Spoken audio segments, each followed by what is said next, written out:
O mundo espiritual é real e ele interfere na nossa vida física. Tudo começa no mundo espiritual e depois vem para o mundo físico. Então, você que está vendo essa mensagem, saiba de uma coisa: as coisas que acontecem na sua vida não são por acaso. Os livramentos que você teve são anjos. Quantas vezes Deus pode ter te livrado da morte, de um assalto, de alguma circunstância? Foi livramento de Deus, mas ao mesmo tempo, quando você sente que tem lutas, que as coisas estão encalacradas, que as coisas não acontecem, sabe? Às vezes você sente um peso, uma opressão na sua vida emocional. Tudo isso, você saiba que por detrás existem seres espirituais poderosos, os anjos que estão sempre lutando a favor dos que são de Deus e os demônios querendo destruí-los. Na mensagem de hoje, gente, eu vou começar falando para vocês da hierarquia dos anjos. Os anjos mais poderosos são os chamados arcanjos. Esta palavra no grego ela é formada por duas palavras, arquê e ângelos, né? Arquê significa primeiro. Por exemplo, o primeiro não só em vamos dizer, em idade, né? Aquilo que chegou primeiro, mas também primeiro em ordem de grandeza. Por exemplo, o que é um arqui-inimigo do indivíduo? É o maior de todos os inimigos, né? Você pode ter muitos inimigos, mas você só pode ter um arqui-inimigo. Então, arcanjo significa os anjos mais poderosos. São aqueles anjos que são responsáveis, né, por autoridade de nações. Por exemplo, Miguel é o arcanjo responsável pela nação de Israel. Quando a luta é no nível nacional, Deus envia os arcanjos. Assim como Miguel é o anjo responsável, o arcanjo responsável de Israel, cada nação tem um arcanjo angelical, né? do reino de Deus, do lado do bem. Da mesma forma, os demônios têm também os seus arcanjos, mas que não são chamados de arcanjos, mas são chamados de principados, tá? Principados, no grego é arquê, ou seja, lembrem daquele príncipe da Pérsia que impediu o anjo Gabriel de passar? Ele era um arcanjo, ou não era um arcanjo, na verdade ele era um principado, mas originariamente eles foram criados como arcanjos. Quando o indivíduo se virou, né, virou para o lado de Satanás, se rebelou, ele deixou de ser um arcanjo e virou um principado, mas são os anjos mais poderosos, tá? Então eles são citados tanto do lado ruim, do lado dos demônios, como também do lado de Deus.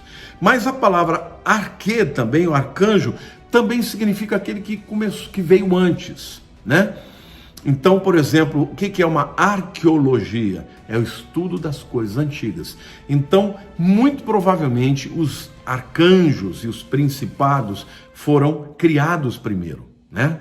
Aliás, existem muitos teólogos que afirmam que o primeiro de todos os anjos, os seres angelicais, foi Lúcifer. E nós vamos ter uma mensagem específica para falar dele, porque tem muita coisa para ser dita dele. Na hora oportuna a gente vai falar. Mas, então é isso. Os anjos têm muito poder, mas os arcanjos são ainda mais poderosos.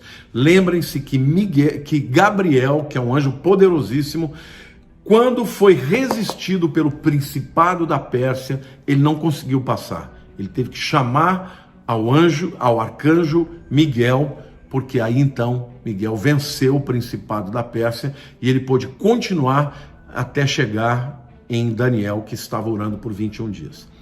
Bom, o único arcanjo na Bíblia que tem um nome citado é Miguel, e este nome significa quem é como Deus. E aqui fica um contraste evidente, né, com Satanás, porque Satanás, a Bíblia diz que ele quis ser semelhante ao Altíssimo. Lá em Isaías 14:14, ele diz assim: subirei acima das mais altas nuvens e serei semelhante ao Altíssimo. Enquanto Satanás queria ser semelhante ao Altíssimo, Miguel falou: Uau, quem é semelhante a Deus? Deus não tem ninguém nem perto dele, né? Então, Miguel é mencionado nas Escrituras em 4 ocasiões. Em primeiro lugar, é ele quem ajuda Gabriel a passar pelo principado da Pérsia para chegar com a mensagem que ele tinha para entregar a Daniel. Está lá em Daniel capítulo 10, versículos 13 e 21. É ele também quem vai defender a nação de Israel na grande tribulação, tá? Lá em Daniel capítulo 12, versículo 1 diz assim: nesse tempo se levantará Miguel, o grande príncipe, tá vendo? O defensor dos filhos do teu povo, e haverá tempo de angústia, qual nunca houve, desde que houve nação até aquele tempo. Mas naquele tempo será salvo o teu povo, todo aquele que for achado inscrito no livro.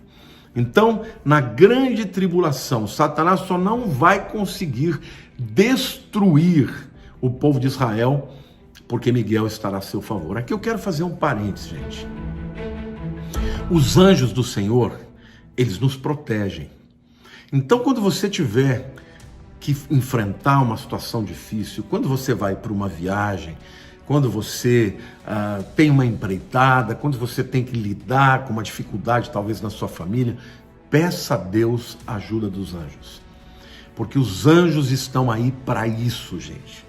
Aliás, aquela história que os católicos tinham o anjo da guarda é totalmente verdadeira, né? Os evangélicos não têm muito esse costume, mas a grande verdade, gente, é que os anjos da guarda existem. Eu acredito que existem anjos com patentes diferentes e tem anjos cuja missão é guardar algumas pessoas, algumas famílias, não é? Então, aprenda a orar a Deus pedindo a proteção dos anjos, pedindo a intervenção dos anjos, pedindo que os anjos te acompanhem na sua viagem, nas suas empreitadas, no seu trabalho, porque os anjos, eles lutam por nós. A gente sabe que existem demônios, espíritos familiares que acompanham famílias para trazer maldição, para trazer luta. São os anjos que Deus usa para vencer essas batalhas e nos deixar em liberdade. Amém? Bom, a terceira aparição de Miguel nas Escrituras é quando ele luta contra Satanás por causa do corpo de Moisés. Está lá na carta de Judas, né? Versículo 9, Judas só tem um capítulo, versículo 9 diz assim: contudo, o arcanjo Miguel, quando contendia com o diabo e disputava a respeito do corpo de Moisés, não se atreveu a proferir juízo infamatório contra ele. Pelo contrário, disse: o Senhor te repreenda. Veja que é uma luta entre iguais, né? São dois príncipes poderosos. E a Bíblia diz que Moisés morreu, né? Quando Moisés morre, a palavra de Deus diz: Moisés, meu servo, é morto. Então ele morreu. Mas de alguma maneira e por alguma razão, Satanás tinha um interesse no corpo de Moisés. E ele queria pegar o corpo de Moisés, talvez para usá-lo, né, como instrumento de idolatria para Israel, que tinha tanta tendência a idolatrar.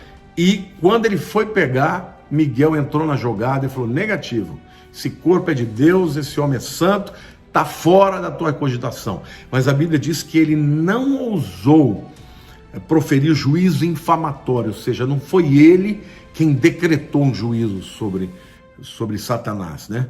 Ele disse: o Senhor te repreenda. Então, até para Miguel lutar contra o diabo, ele não foi na força própria, ele foi na força do Senhor. A quarta oportunidade que Miguel é citado nas Escrituras é quando na grande tribulação ele vai lutar contra o dragão, que é Satanás, nas regiões celestiais, e o dragão vai perder e vai cair na terra, e a sua cauda vai trazer juntamente consigo 1/3 das estrelas dos céus, que nada mais são do que os demônios que vêm depois dele, né? Apocalipse capítulo 12, versículo 7 faz isso. Um segundo anjo que é importante a gente mencionar também é o anjo Gabriel. E Gabriel, o nome dele significa o poderoso de Deus. Embora ele não seja citado como um arcanjo, fica claro nas Escrituras que ele tem status de arcanjo. Ele está envolvido porque Miguel é um anjo guerreiro, né? Existem anjos que são de guarda, existem anjos que são aqueles que estão na presença do trono de Deus nos céus, envolvidos com uma adoração, como era Lúcifer. E existem anjos que são anjos mensageiros. E Gabriel é um anjo destes. Ele é extraordinário, é muito poderoso, e ele está envolvido em muitas coisas. Por exemplo, é ele quem explica para Daniel a visão do carneiro e do bode, lá em Daniel capítulo 8, versículo 16. É ele quem explica também as 70 semanas de Daniel para Daniel lá no capítulo 9. É ele quem anuncia o nascimento de João Batista para o seu pai Zacarias, lá em Lucas capítulo 1, versículo 19. É ele quem anuncia para Maria o nascimento de Jesus. Está lá em Lucas capítulo 1, versículo 26. É ele quem assegura a José num sonho que Maria não o tinha traído, que ela estava pura, que ela tinha sido, que tinha engravidado pelo poder do Espírito Santo. Está lá em Mateus 1, 20. É ele quem avisa José sobre as intenções, sobre a intenção de Herodes de matar a Jesus e os meninos, não é isso? É ele quem anuncia aos pastores o nascimento de Cristo, tá? E aqui tem algumas outras situações em que ele não é mencionado, mas que muitos teólogos e historiadores da palavra afirmam que é Gabriel. Por exemplo, é ele quem quem fortalece a Cristo no jardim do Getsemane, né? Muitos acreditam que seja ele. É ele quem rola a pedra do sepulcro de Cristo. Tudo que tem a ver com Jesus, diretamente de Jesus, seja a morte, seja a vida, seja a ressurreição, é Gabriel. Alguns acreditam também que é ele quem liberta os apóstolos da prisão, lá em Atos capítulo 5, verso 19. Alguns acreditam que seja ele quem envia Filipe ao deserto de Gaza para encontrar com o eunuco, lá em Atos 8, 26. Alguns acreditam que foi ele quem instruiu a Cornélio para procurar a Pedro, né, lá em Atos capítulo 10, versículo 3. Alguns acreditam que seja ele que liberta Pedro da prisão, lá em Atos 12, versículo 7. E é ele, alguns acreditam que seja ele, quem executa a Herodes por blasfêmia, lá em Atos 2, 12, 22 a 23, e eu vou ler para vocês. Herodes está lá em Cesareia, está vestido com uma roupa toda cheia de ouro e de prata, o sol batendo, brilhando, ele está lá no anfiteatro de Cesareia, e aí o povo começou a clamar, né, em Atos 12, 22, 23, é a voz de um Deus, e não de homem. No mesmo instante, um anjo do Senhor o feriu, por ele não haver dado glória a Deus, e comido de vermes expirou. Sabe, gente, deixa eu dizer uma coisa para você. Os anjos são poderosos e eles se metem, sim, em muitas coisas. Eles se metem, sim, na sua vida. Se você é de Deus, você pode ter certeza que Deus te ama e você é alguém muito valoroso para Deus.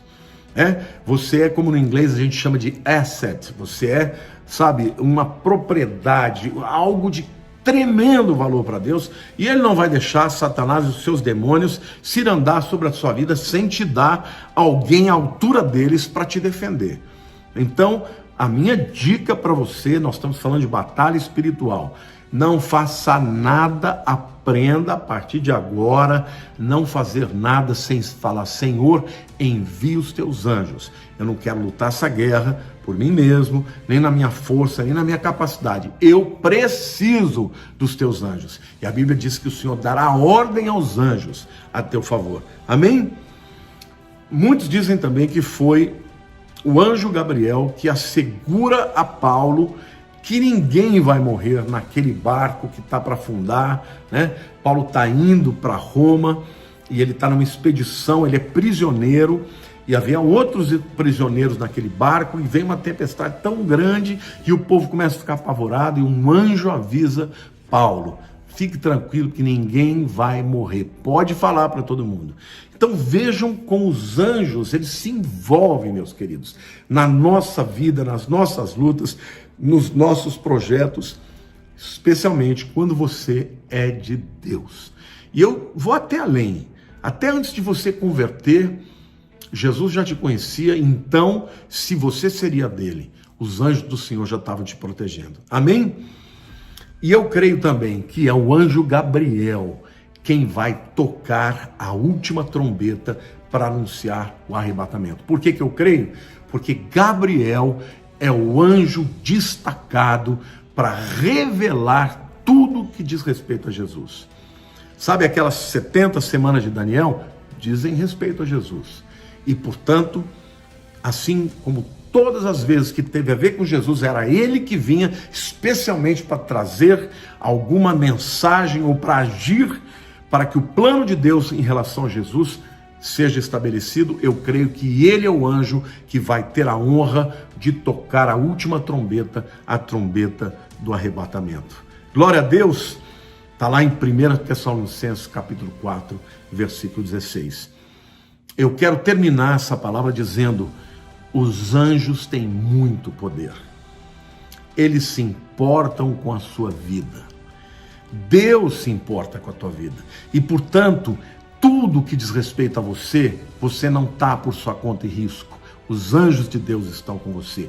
E eles estão aguardando uma ordem, um clamor. Eles estão aguardando que você ore a Deus, diga: Senhor, envia os teus anjos, que eles vão à minha frente, que eles vão na minha retaguarda, em nome de Jesus. Então, quando você estiver envolvido na obra de Deus, e quando a gente fala na obra de Deus, não é só quando você é um pastor, um pregador, um evangelista. Não, você pode ser um empresário, você pode ser um advogado, pode ser um médico, pode ser um jogador de futebol. Tudo que você faz para a glória de Deus e que vai ter algum tipo de benefício para a honra e glória de Deus, saiba que os anjos de Deus estarão lá para te ajudar. Então, nunca deixem de pedir a Deus a cobertura e a ajuda dos anjos, porque uma batalha espiritual sem ajuda celestial é uma batalha em que você pode perder muito facilmente. Um beijo grande no teu coração, em nome de Jesus.